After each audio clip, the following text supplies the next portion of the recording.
Muppet smile for the camera and the still shot later. Welcome to Stone Soup Poetry. You really get into the Muppet look, Bill.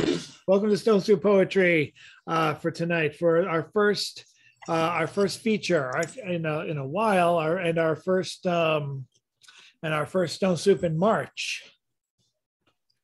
And I'm so glad that people were able to make it out. I hope the other announcements are going to follow very quickly. Tonight's special feature is Dexter Garcia, past Stone Soup feature, all the way back in, I think, 2015, 2016. She was also a part of the Souped Up Poetry Slam series, a competitor as well, I think, as a judge at one point. Or a miffed listener who was angry at the judges. I have a hard time getting those. I get those mixed up all the time. She's come out with several poetry collections. Her latest one, and I'm going to link it for those who are just joining the chat, is her website sells numerous products, not just books, but also numerous other stationery and other items based on an artwork based on her latest book, Love Poems to Not My Lover, or Love Poems to My Not Lover. Sorry about that. That book is available. If you want to support her by grabbing a copy, that would be fantastic.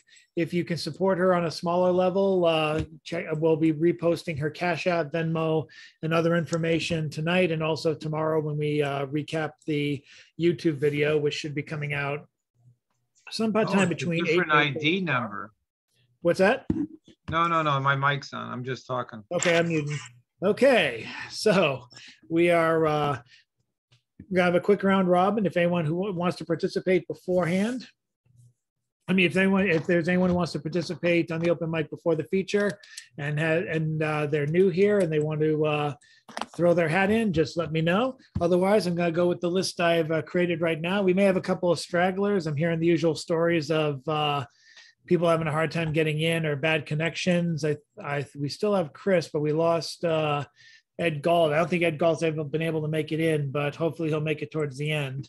Let's welcome up first on the open mic, mixed in through my own ticker tape rolling raffle thing. Let's welcome up Mr. John Wesick. Oh, thank you. Well, this is a poem called Bill Lewis's Missing L.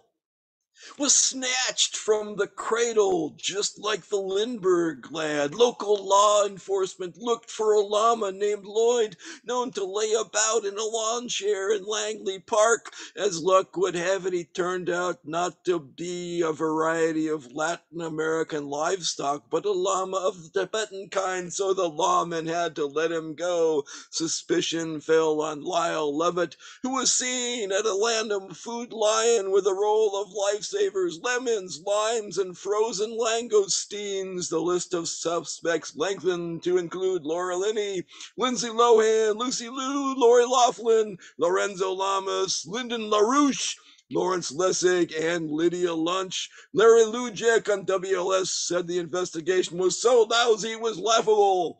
When law-abiding citizens of Lafayette, Louisiana found a lonely owl loitering by the lagoon, it was too late. The birth certificate had already been lodged with legal authorities. Woo-hoo! Bravo, bravo, bravo! L rules, go to hell, go to hell! The results are always feisty when Stone Soup turns meta. Okay, the open mic goes meta. Oh, God. All right. For something on a more mellow note, let's welcome up Jan Rowe. Jan Rowe's out tonight? Okay, we will skip her. We'll cancel that. And we'll go right to our ever-present, actually just returning, but ever-present multiple times on this call so far, CC Ashagra. All right. Okay, we got an echo. We'll try and get rid of that. Okay, so I don't know if anyone heard, but the National Beat Poetry, Debbie, that runs that, on the 15th, she has a event coming up because it's Kerouac's birthday, 100th birthday. And if I'll put a link in the chat, and anyone who wants to read there, you just got to send her an email and you get like 2-3 minutes. And I think about 50 people have signed up to do something like that. And if you can't be there, I think you could send a video. It's only a couple of 3 minutes, but that's happening, and I'll do that. So because this poem is more than 2-3 minutes, but I don't know if anyone ever heard of the documentary that was done by Jack Shea called "Who Owns Jack Kerouac?" It is a documentary that is a work of art. It is both a documentary and an art film focusing on Jan Kerouac. And I don't know if all you guys remember Buddha, but Buddha knew Jan really well. And he bugged me for a long time to, when Jan was dying, it's quite the story, what happened. And Ginsberg was her godfather, but she wasn't allowed into her father's memorial. And it's a long drawn out story. She only met her father twice. Her writing is good. Her books are good. She was mostly a prose writer, and she had 2 works. She was cut off from her own funding at the end, from her own work. And there's a huge thing that happened with the Sampis family and the Lowell thing and who got it. So it's all about that, who owns us when we die. So after hearing all these heart-wrenching stories, I told Buddha that, no, I can't write a poem because somebody asked me to. I don't do that. But I went home and it happened. And it became known as Jan Kerouac and the Key of Listen. When Jack Shea came to the United States to meet 50 people and produce the documentary, 50 people that knew Jack Kerouac, that's when I met him. And it was an amazing situation. He came down to the horse carriage stand and videoed me reading this on the horse carriage. And a tiny piece of it landed in the documentary, which is almost impossible to find. And it's any blip of it on the internet has been erased. You could think of that what you will, but it's all about, in the end, we belong to everyone. It's a beautiful documentary, and I hope it resurfaces. And this is Jan Kerouac and the Key of Listen. Sorry, my apologies for the long introduction. And the shadow lives real as the life of someone great is to be the subject now that moves the sun's eclipsing. This is when she scans the sky and aligns with its will to be learned, while the blinded mortals listen to this real moment. And this is a real glimpse of her through her dying wish and through her dear friend Buddha's promise to speak her afterlife. See her distant dying tears fall and cry, Father, Father, your death, it cuts my throat, not yours. And who holds the blade here controls the flow of my blood. Your blood dead dries green to gray ends, and the greed of it is drinking your daughter to her heart's stop. This living chest with death now swallowing her will, to need believe that Jack Kerouac loves, yes, loves his child still.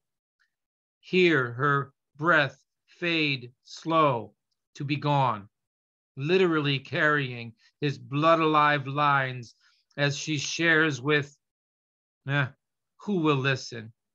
Father, Father, I fear not that too soon our endings will join.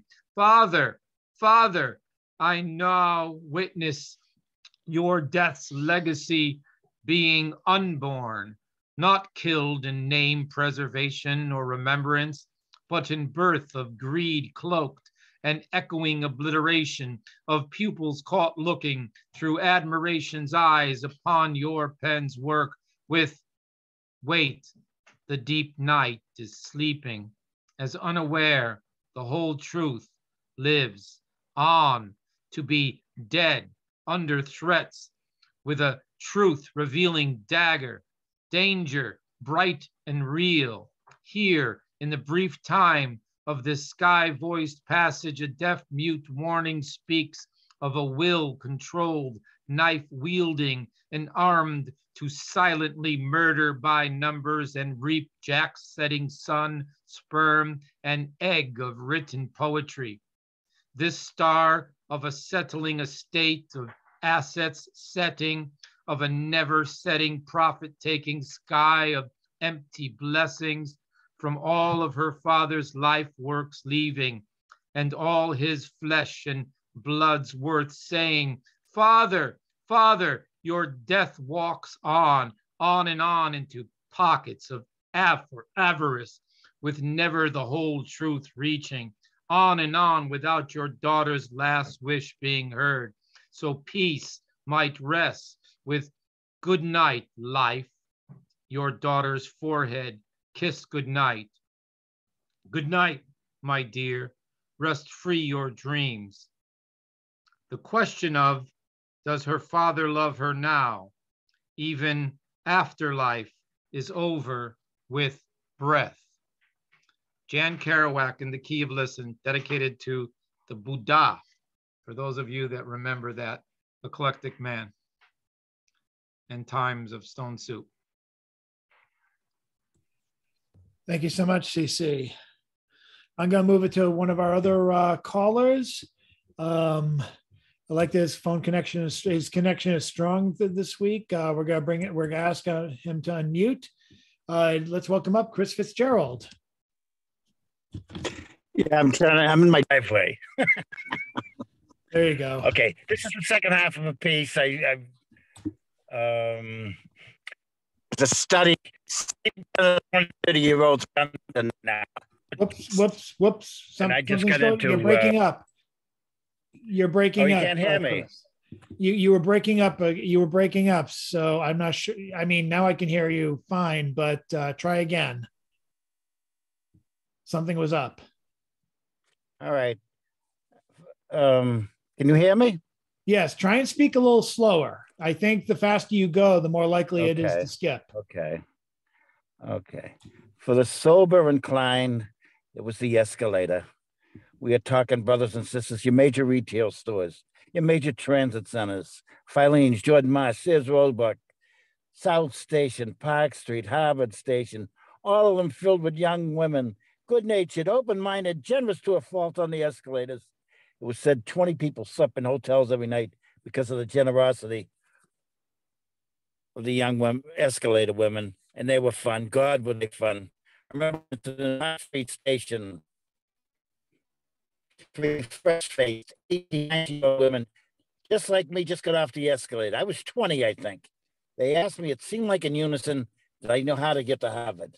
I said, of course I did. Study hard. Your friends will want to go out drinking, smoking, farting around, having a grand old time. Not you. You're going to hit the books. When they call you at the door, Mary, we're going out, drinking, smoking, farting around. Come with us. You say, no, thank you. But no, 2 more books to read before I go to sleep. The 2 books are William Shakespeare and the Royal Ass Kisses and Pimple Poppin' by the Pygmies. Now out in paperback, published by Paul Putnam and his sons Percy, Peter, Palmer, and John Boy. One of the young lady responds, Harvard Square. We're going to Harvard Square, not Harvard University. Oh, last stop on the train northbound. Sorry for all the extras. I could tell I enjoyed my spiel. I enjoyed delivering it. I have 100 escalator stories, but I would be remiss if I didn't mention sometimes the escalators would break down. I would then come in contact with the stair climbing women, different breed entirely. I'm now admitting to a prejudice. I take 1 escalator woman over 5 stair women any day of the week. I know at the end of the day, the women who climb the 60 stairs were probably healthier and in better shape, but is that central to the dynamic? I take the relaxed, good-natured escalator riding women. That's me. My whole life has been based on the approval of women's faces. So that's why I always needed the immediate facial response. It told me where to go next. That's what stimulates growth. That's what pushes the language forward, the face-to-face. That's what puts a serious dent in lives. When I was 10 years old, there were 35 to 40-year-old women. When they looked at me and said my name, I know that 4 of the many ways they liked my being friends with their sons. And not just that, I could hear they thought it was pretty cool being on the same time as me. The 5th, 30 to 40-year-old woman I spoke to a neighbor's kid with a more beautiful kindness and generosity. I was the only kid in the neighborhood she'd allowed to shovel a sidewalk. $5, 8 to 15. The call of one of them was such an understatement. One of those other 4 women considered gorgeous. She was the handsomest, male or female, person in the neighborhood. I discovered how stunned she was when I was 10. This is not Hollywood or Freudian, where all sex toys from 5 to 70. No erections involved. This is just how amazing life can be. I was returning her son's basketball, rang the bell. She came halfway down the steps to meet me. She had a light summer dress on, sweat on her face. I was stunned by her appearance. Gorgeous. I just knew there wasn't any other place for me to be. I was happy just to be in the same room the hallway as her. Gorgeous. We adopt Hollywood definitions. Gorgeous. Buttocks and boobs, boobs and buttocks. That's not what gorgeous means. It's the French 13th, 14th century word. Didn't refer to women. Elegance. French royal court. Refinement. Exquisite. But 20 years later, when I'm in love with a gorgeous woman, I discover its real definition. You not only like hands with hands, faces against faces, bodies against bodies. You just love being in the same room as that person. You don't even have to be touching them. And you don't care what's going on outside. Be it nuclear war, tsunami, 8/7 earthquake, they'll stay on the back burner. The elimination of death is a nuisance. Your life is full. Time itself is removed. I do not know if love can go any further. Thank you.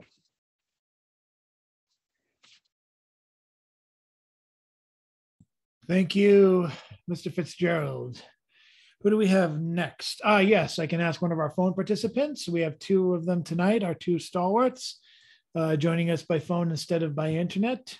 I'm going to ask her to unmute by pressing *6, and we'll welcome up Miss Nancy Dotson.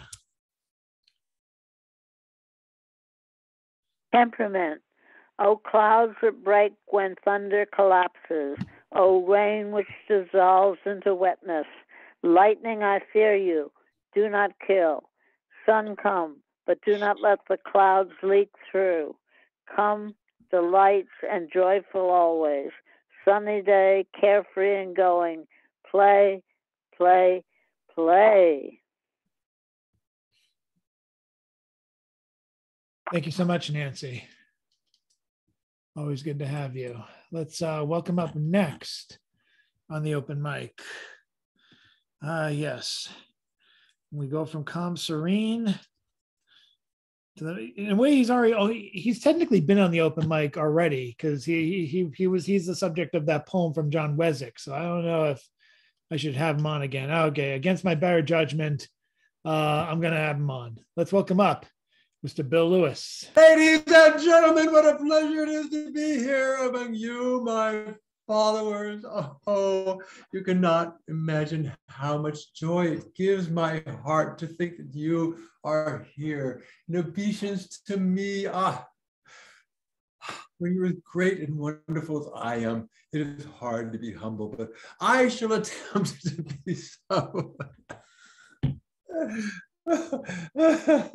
After that poem, I mean, wow, I'm on pretty hot stuff here. Oh my God.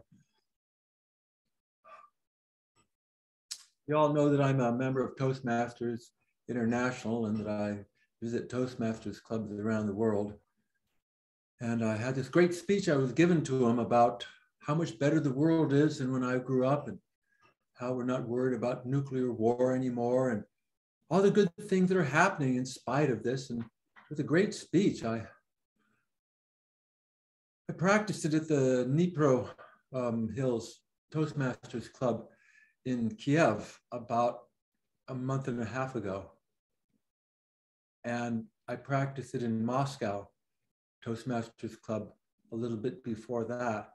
And the idea that people that I just finished talking to, Toastmasters that know a little bit are possibly shooting at each other right now is a horrifyingly incomprehensible thought. And there's nothing I can do about it other than hope and pray and be there for any of my friends who I can help. But holy fuck. I have no comments. I just pray for my friends in the world and fuck Putin. Here is a poem that a friend of mine wrote for Anne Carhart. And if I may do this honor, bloom. You always hated flowers because they die, you said, and that's sad. But flowers are as infinite as galaxies, oceans, and us. When they wilt, they're full of wisdom, a nursery of full stories of hands that have held them, vases that have housed them.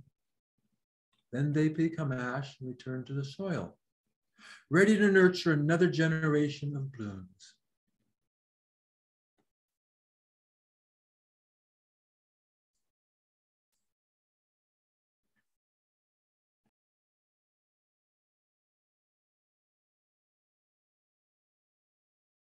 Thank you so much, Bill. Oh, looks like we're getting joined by some other people. That's fantastic. We're going to go now to our second phone participant. She's been part of this call, this Zoom call session as long as I've been starting them. So it's really nice to know that. I'm going to help unmute her right now. And I believe you're all set. Let us welcome up Carol Weston. Thank you. Okay, this is written in 1967. It's no question why I might not remember exactly how it happened. Proprioception. We, who by lack of facts and by the size of the slit of our minds are condemned to live on the surface of things, move among the museum of the world, proprioception, guiding us among the treasures. And we recognize when the proportions of what we see are in sympathetic vibration with our bodies and the rhythm of what we know. We walk through, haunted by what we are searching for, bearing the thread of our memory and the melody of our whistle, our own small sound among the symphony. What draws us across the rooms?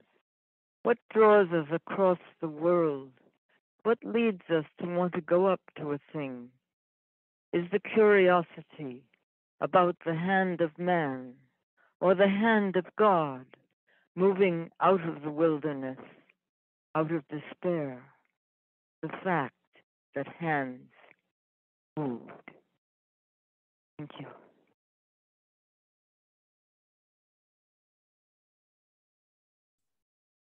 Thank you so much, Carol. I have some requests for some people to go on at certain times. But before I do, Nava, would you like to be part of the open mic tonight? No, thank you. Okay. Well, good to have you. Good to have you here. Thanks. And we're going to bring in our musical interlude next with Mr. Ethan Mackler, The Pulse of Stone Soup. Our musical number is still well and still not just performing on the Zoom call, but also as part of the Garage. I believe they're called the Garage Poets, his new group. And they've been performing in the Walnut Cafe and in Lynn and other places as well. So hopefully I'll be able to catch that when it's safe to go out and linger in a room with more than two people. Here's Mr. Mackler.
Thank you very much, Ethan.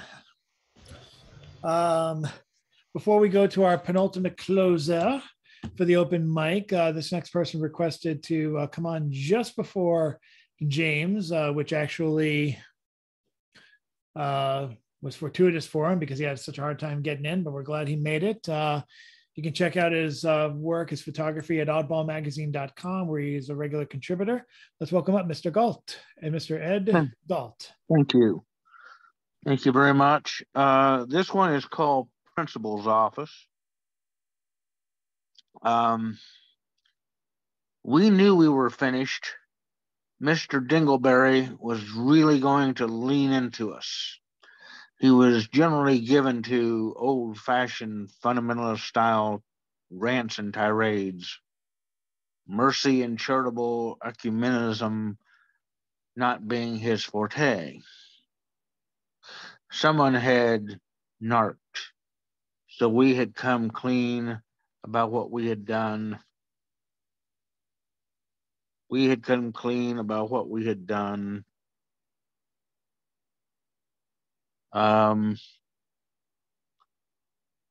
We had come clean about what we had done with Sheila's purse, but old Dingleberry was more ticked off about the can of ripe eggs in the boiler room.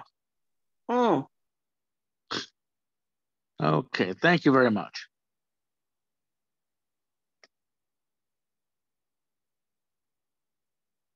Thank you, Mr. Galt.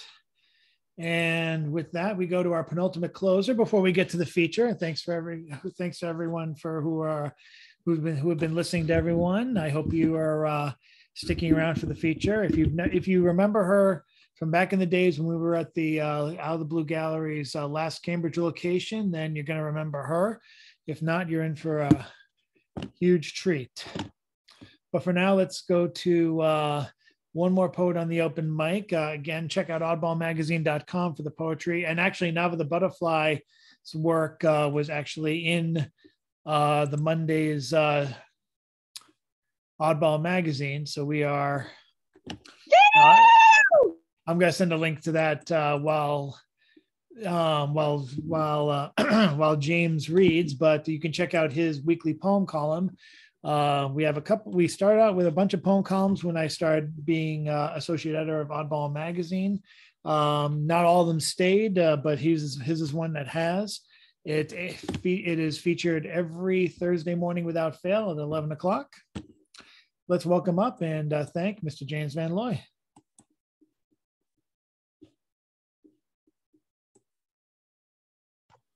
Hi, thanks, Chad. So I have a short poem here. It's actually verse. It's called Another Morning. My right big toe awakes me with its pain. And as the ache persists, so does the strain of the war on the AM TV screen. This not so cold war makes my old Cold War brain keen. I've seen this movie too many times before. And even after I finally find the medicine for my gout, that old global inflammatory disease, a burning nuclear holocaust, can't Munich appease the madness of what too much power does to men, because I'm back in 1962 with the planes in the air again. So, and let me sing a little song here. Find the cost of freedom buried in the ground. Mother Earth will swallow you. Lay your body down. Find the cost of freedom buried in the ground. Mother Earth will swallow you. Lay your body down. Daylight again. following me to bed. I think about 100 years ago, how my fathers fled. I think I see a valley covered with bones in blue.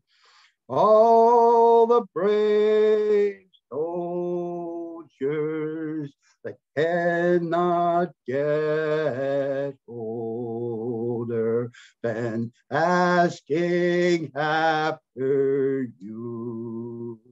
Hear the past calling from Armageddon's side. When everyone's talking and no one is listening now, how can we decide? Can we find the cost of freedom buried in the ground? Mother Earth will swallow you, lay your body down.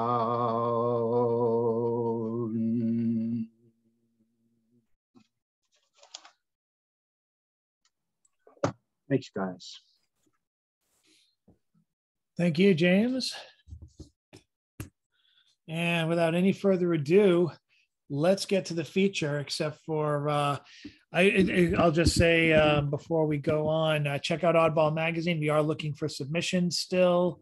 A lot of people who are on this actual Zoom call are either regular contributors or have contributed work in the past. I hope you guys do again or continue to. I hope I hope you spread the word for certain calls for submissions. We're always looking for poems on current events. And we're also trying to publish Pride themed works every Friday afternoon. Aside from that, stay tuned for more features, news of more features coming up for the month of March and the month of April. I'm hoping to fill the National Poetry Month slots pretty quickly. And hopefully we'll be able to flesh out a Stone Soup feature, live or otherwise, for May. So again, thank you all for coming. For those of you who are here for the first time, we've been doing this since the start of the pandemic. That is meeting virtually every Wednesday night from 7 to 9. We'd love to keep on having you. It can be this exciting every week. All we need is you. We have tonight the return of the alum of one of the crazier times at Stone Soup Poetry. The year was, I believe, 2014 to 16. That was the period. Actually, maybe even been longer than that. The Stone Soup Souped Up Poetry Slam was going strong. We sponsored a beat festival that was celebrated internationally. We were lucky to live stream that. And we had a host of amazing performance poetry performers feature at our venue. Nava the Butterfly was one, Gladys was one, certainly. And then we have tonight's feature, Dexter Garcia, who has put out, I think, 3 books now. Her most current book is Love Poems to Not My Lover, available for sale tonight, as well as other merchandise on her website, The Lab Creative Works. I'm posting that once again in the chat.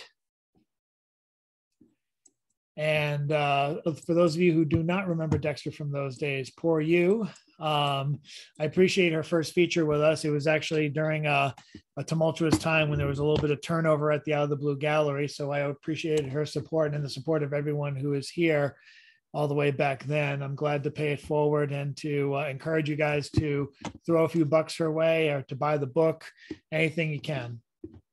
Dexter Garcia, is a Afro-Latinx Boston-based poet who has been writing since she was 11, but began writing seriously at 19. She was pushed to writing by the need to express herself and realized that it was a way to create change. She describes herself as inspired by everyday life, but especially by the ways in which it affects marginalized peoples. She loves to write about love and all the different ways we experience it. She has worked with organizations such as Raw Artworks, the Institute of Contemporary Art, Mass Leap, and many, many more. A Past Don't Sue feature for her first book. Her current book, again, is Love Poems to My Not Lover. Ladies and gentlemen, put your hands together virtually or otherwise, 30 or 40 times for Dexter. A wave emoji will do as well.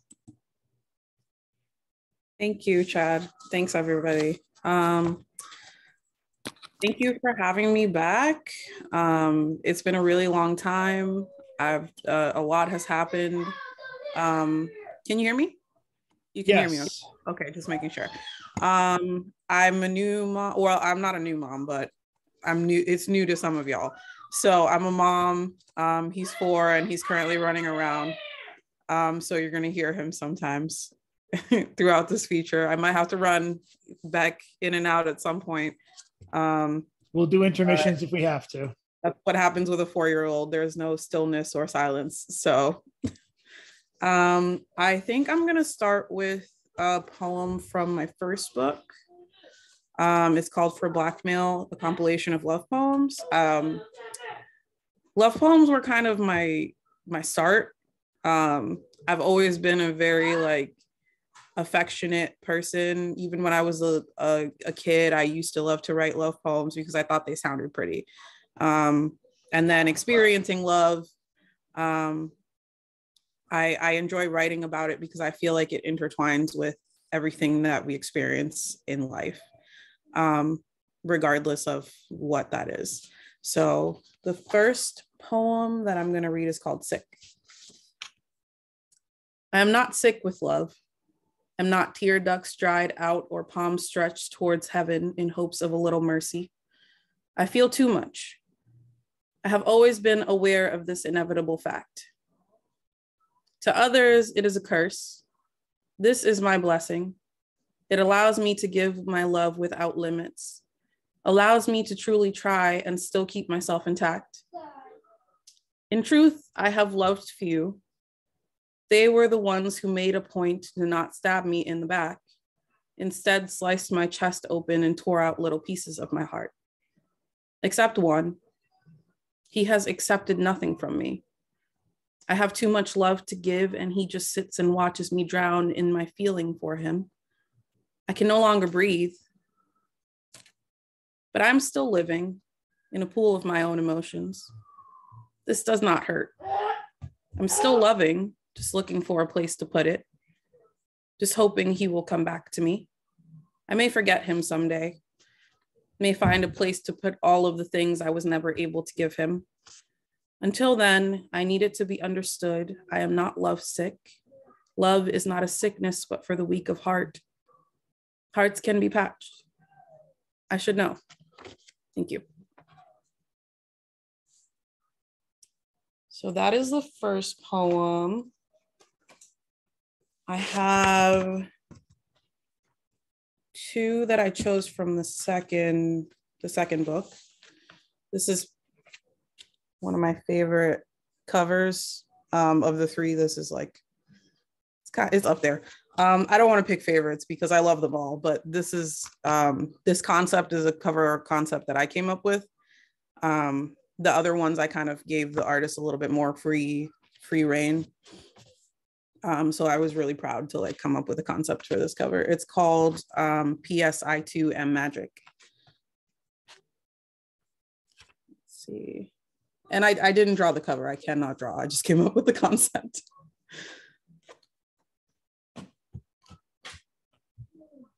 Sorry, give me 1 second. I lost my place. There we go. It's called Warning. I warned you of this. Told you I am not the girl you fall out of love with, simply the girl you hurt. The one you don't completely forget. whose name always strikes a nerve, who has a life to live without you, and you must watch her live it. I warned you that I'd live, that I'd do all the things you said we'd do together, that you'd miss me and I would live without regret, would continue to love harder than the feeling of bullets piercing skin, but you would not feel it anymore because it was too much for you, and you'd blame me for loving the only way I know how. But the new man, well, his body will be riddled with pieces of me, and he'll smile like nothing feels better. Yes, buddy? I know how it's good. And just actually some water. Okay, intermission. I gotta get my son some water. I'll be right back.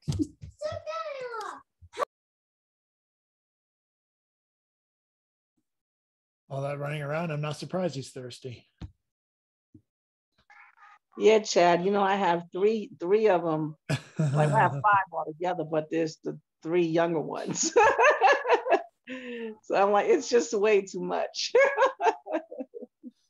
More power to her. Dexter, Ethan, do you want to play some intermission music?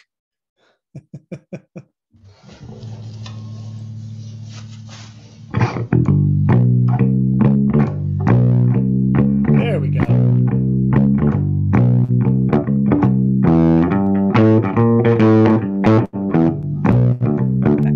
Okay, she's back.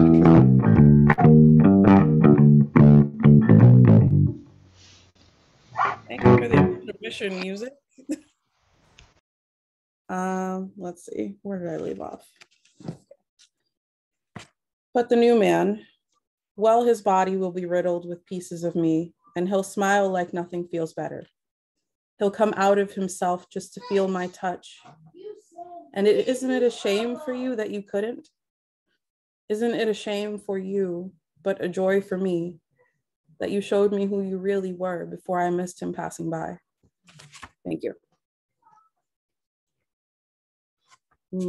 I have one more from this second book, and then we'll move on to the more recent one that I just put out February 12th. Link is in the chat if you guys want to grab it. This is called Brujeria. You thought you stole my magic, didn't realize you only took with you parts of me I could replace. Like a lizard regrows its tail, but the severed bit, well, it just dies. Which is to say, the things you stole from me lose their meaning without me. Which is to say, they are beautiful still, but useless now. Like leaves in the fall. Okay. He's an interesting one. 1 second.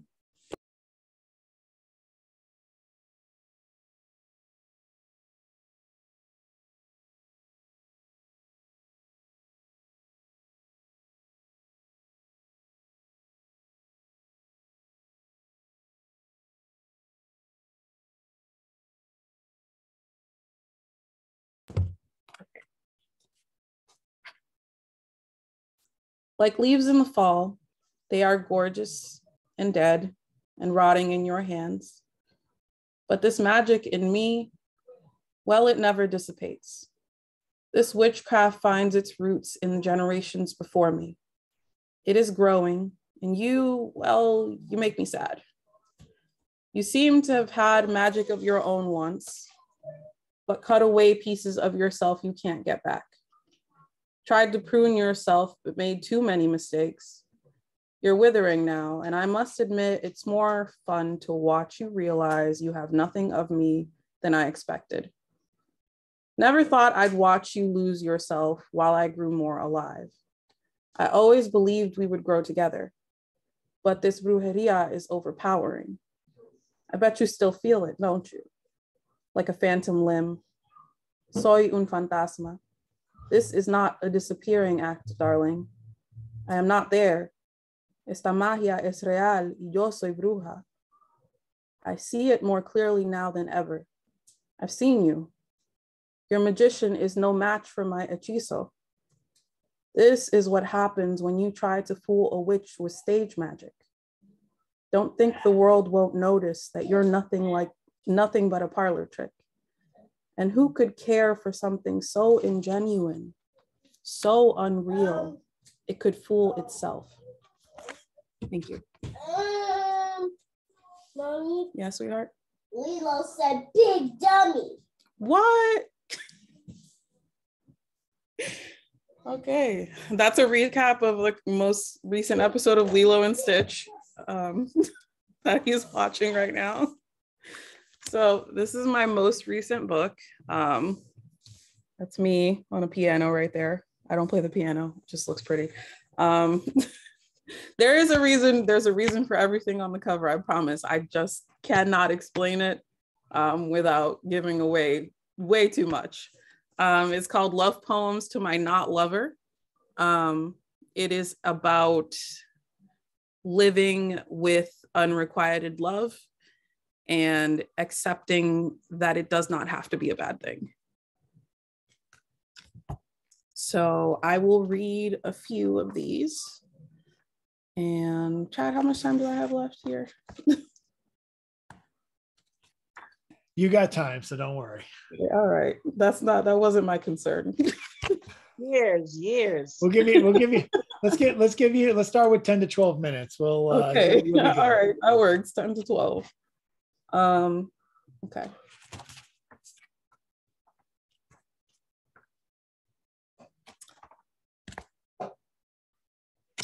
This one is called One in the Hand.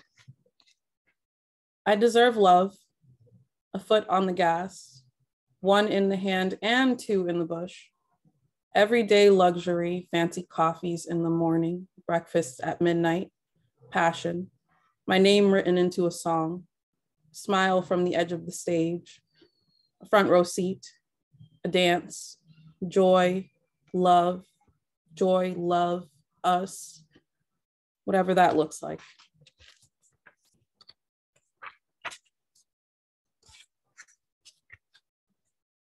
Right.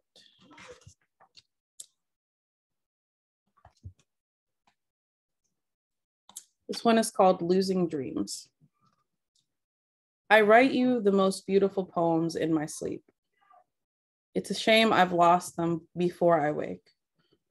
I wonder if you hear them in your dreams or feel them, like a tickle in your inner ear, or a bead of sweat on your face, or a hand in yours, or caressing the parts of you that you neglect the most, your fingertips, ankles, shoulders, the small of your back, the little bits you miss, the parts no one ever remembers to love, but I do.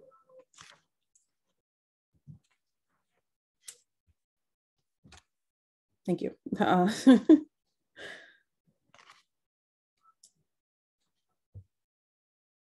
This one, I made a short video to this one. If you guys are on Facebook or Instagram or YouTube, Dexter Garcia or Dexter the Poet or Diana Garcia. If you guys want to find me, just let me know. All of my social media is linked on the website as well if you guys want to take a look.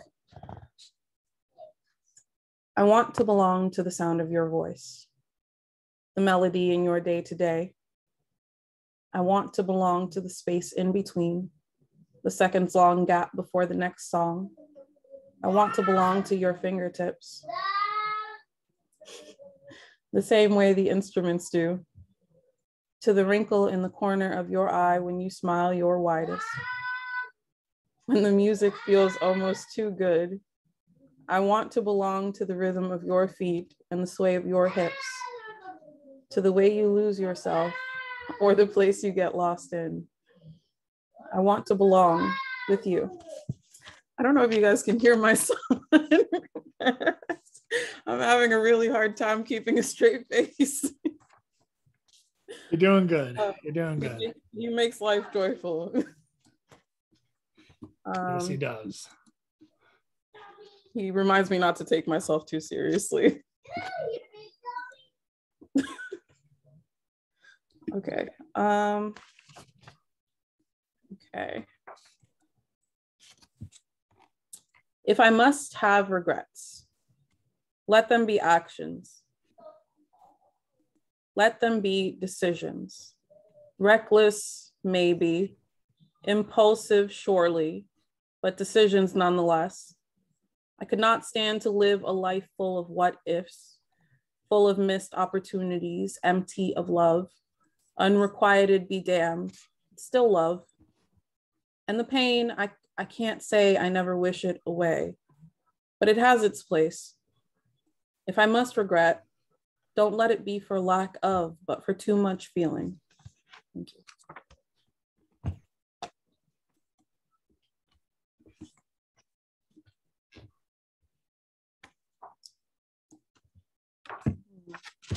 This one is called Little Crowns. It's high time I admit I don't want to replace you or let you go. I just want to love you, even if I'm alone here. If I'm the only one doing the loving, no one can break me. Maybe that's part of the appeal, that I can only destroy myself. Don't get me wrong. That's not to say I won't ever love again, only to say that the thought of you has barricaded itself somewhere in my heart. That is to say, you will not be moved, and others may wander through. Someone may even stay, but they'd only be joining you. Maybe that's not what you want to hear, but it is honest. I'll be present, placing little crowns all around you, always loving. I hope you find them. And when you think about me, I hope you see yourself the way I do. If it brings you joy, that's enough. It always will be. Thank you.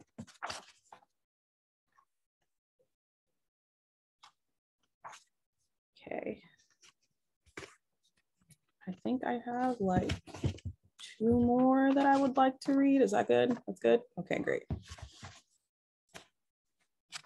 7 ways to say I love you without saying it. 1, are you well? I know it's hard right now, life that is, but watching you live it is one of my favorite things about my own. 2, I keep the little shells your heart used to fit in scattered around my house. I know you've outgrown them. They're just a memory, but I'm hoping I can fill them with joy. Someday I can return them to you, still whole, but different. 3, I remember your scent. You smell like earth, like nature, like fresh, like soil after a light rain. I always wonder how. 4, I hope you're eating. I hope you're nourishing your soul as well as you are your body. I hope someone is spoon feeding you the affection you sparingly give yourself. We all need a little help sometimes, a little sustenance to tide us over. 5, you are the sun. I've never seen anyone shine the way you shine. Maybe that's a cliche. I'm sure it's been said before, but I can't help the way I'm blinded. I can't help the way it burns to look at you, or the fact I do anyway. How could I look away? How could anyone? 6, all of the butterflies come from my stomach now live in the space between you and I. You could follow them like a map. They'd lead you here. And every time you look at me, they turn into a storm of flapping wings. Pretty things turn disaster. I try my best to catch them. It is impossible. 7, this is where my luck ends. I don't need to say it, because you know, this is where my luck ends. I've entered a place without it, a space of knowing, and even with all that clarity, my heart remains unchanged. No matter, I'll keep creating for you. It's brought me many a masterpiece, things only you could possibly inspire. Thank you.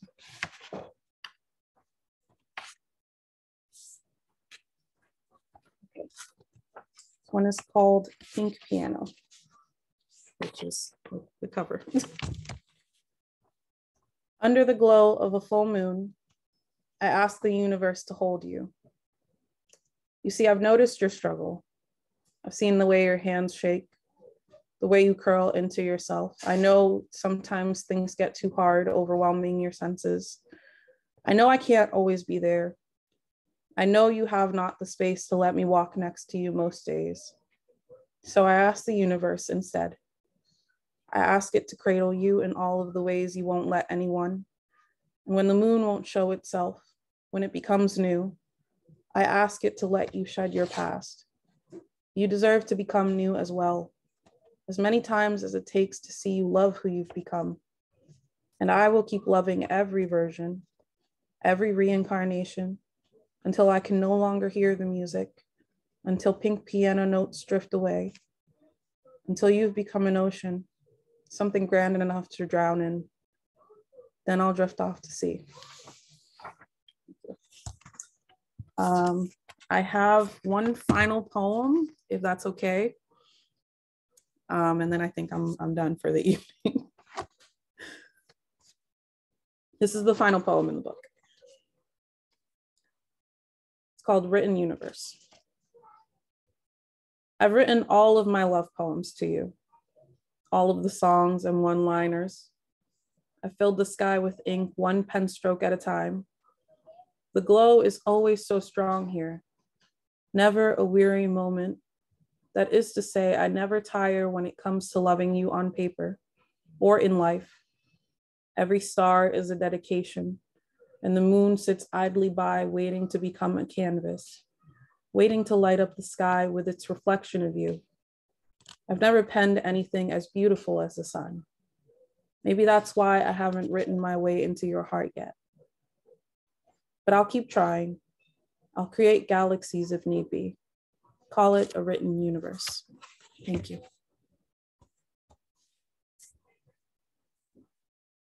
Thank you so much.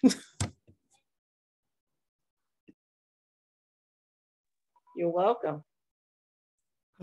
Keep the applause going for Dexter Garcia. Oh, this was. I like how as you got closer to the end, he just stayed quiet as if he knew something. I love it. You persisted, and he was just like, okay. If you're lucky, he's falling asleep. He's fell asleep on your couch, and you can carry him to bed. Which is how I'm going to end my night, at least carrying myself to bed. But I want to thank Dexter Garcia for an amazing night tonight, an amazing feature. You'll be able to hear it all over again on my YouTube channel. I'll be posting links to the channel, hopefully no later than 8:30 tomorrow. I will also be reposting the links. Dexter, if you want to do it now, you can, but I'll be reposting the links for Venmo, Cash App, and and PayPal, everything that you had, and I'll be reposting the link to your bookstore, to your website, so you can buy your collections. I believe the other two books are sold out, but your current book is still available, still for sale. I'm going to push that as much as I can, and I hope you get a little bit of jump in sales from this. I'm very happy that we were able to do this for you, and I'm very happy you came back. A nice little mini reunion of the early teens of Stone Soup in the 21st century. Hopefully there'll be more gatherings coming back. Hopefully we are going to come back this year and meet each other live. Some of us can't. Some of us have a hard time getting down to Boston, Cambridge. Some of us have a hard time finding a parking spot. But for those who can make it, I'm going to do my best to try and make sure it's as convenient as possible, even if I have to do it in my own backyard. Stone Soup falls on a Sunday this week. Truly, I might actually do that. So don't be surprised if I have a day off in the middle of the week and I tell you guys all to come down. But we'll figure something out. It'll be undisclosed location. I'm a private email invite only if you're interested. But point is that hopefully we won't have to do another Stone Soup celebration strictly by phone and by video. Stay tuned for that. And stay tuned for more Stone Soup news, more features to be announced, including a legacy poet from the Powers family, potentially. I'm going to be asking her if they want to come on. I know that Jack Powers has two sons, one of which is a talented musician. It's neither of them. It's a brand new potential legacy performer. I am not going to reveal anything else. Those of you who purvey the Stone Soup Facebook group. Might be able to harbor a guest, but otherwise stay tuned, and there'll be some announcements and some other exciting stuff to be unveiled and to be shared in the coming weeks. So thank you again very much, Dexter. Spread the word to everybody about your video. You definitely want to meet your son, and definitely want to see what you've been up to. So again, Dexter, thank you very much. And thank you for sharing the links again. If you guys can throw a few bucks, do so. I believe the book is $15.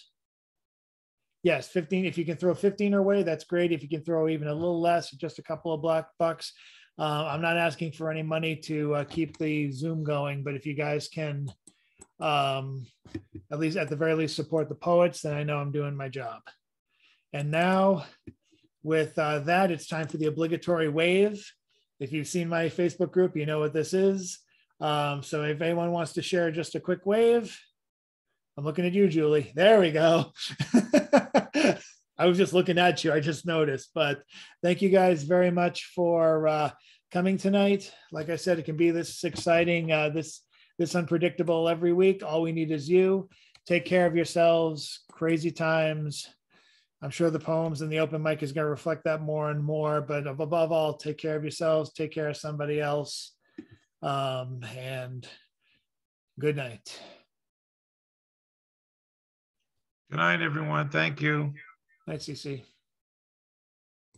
Happy Wednesday.